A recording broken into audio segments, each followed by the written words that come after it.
The Australian accent is a bit like a ninja. You never know quite where it's going to jump out at you from. It could be from here, oi, or from here, g'day mate, or even from here, how's yous cunts doing? Sure, up until the 1930s, Australians still sounded like the bread-stealing sex criminals Britain deported us for being. But thanks to the confluence of time and our diverse multicultural influences, we've developed a vernacular that is uniquely our own. In this episode, we'll look at 5 slang terms that are unique to Australia.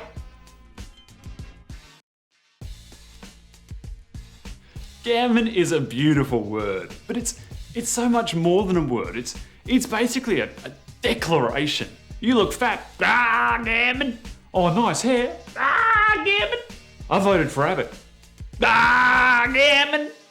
Gavin comes from Indigenous Australia, and it always sort of has that Indigenous connotation to it. But it's one of those great cultural bridging words. White fellas who grew up around Atsi culture could say Gavin all the time. White fellas that didn't just sound racist. Well, gentlemen, the Q4 results are in, and unfortunately this is the worst financial year in our company's history. No, I'm Gavin. We're all rich. Let's buy golf stuff. Old mate is a great Australian pronoun. Instead of being a generic interchangeable identifier like bro or sir, being an old mate requires some unique characteristic to be present in the unknown subject. When I was growing up, old mate was reserved almost exclusively for drug dealers. But now, old mate is a more widely used part of the Australian vernacular. Let's play a quick round of Old Mate Jeopardy to help you fully embrace the idea. Question 1. Who is old mate with the teddy bear? Oh, fucking Mr. Bean! Who is old mate that always starts fights at Origin? Justin Bloody Hodges. Who is old mate who runs the country? Tony fucking Abbott. Which brings us to our next choice term. While some countries have plenty of shits, and other countries have plenty of cunts, only in Australia do we have shit cunts. To be called a shit cunt is probably the biggest insult in the Australian language. However, being told you're not a shit cunt is actually a huge compliment. Only in Australia can we take 2 of the worst words available, smush them together, and then declare that someone that isn't the end result is actually kinda alright. Forget Advanced Australia Fair and Southern Cross tattoos.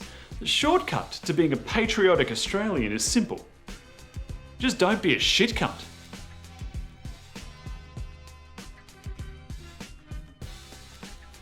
This is actually one that I kinda hate, but it's on the list because we've only ever heard Australians say it.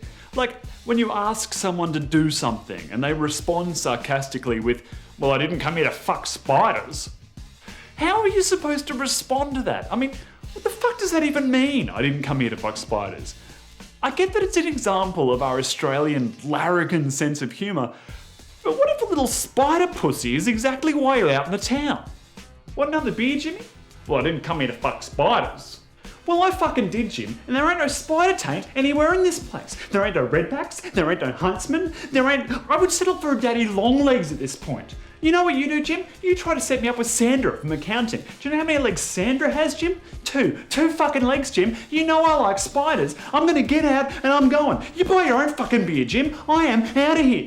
And then we cut back and he opens up his phone and there's this app and it's called like Spider, like SPIDR, and no, we've lost the audience at this point. All right, moving on. In what is questionably our greatest contribution to the linguistic arts, the saying YaNa is uniquely Australian. There have been papers written on it, there have been studies conducted about its use. I'm surprised that defining YaNa isn't part of the Australian citizenship test. Sports people use YaNa to deflect compliments. Politicians use it to dance around questions. But if your date says YaNa to your sexual advances, you better stop that shit immediately or you're gonna end up in a cell with Bill Cosby.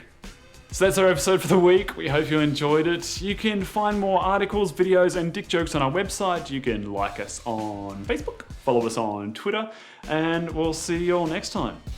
Cheers.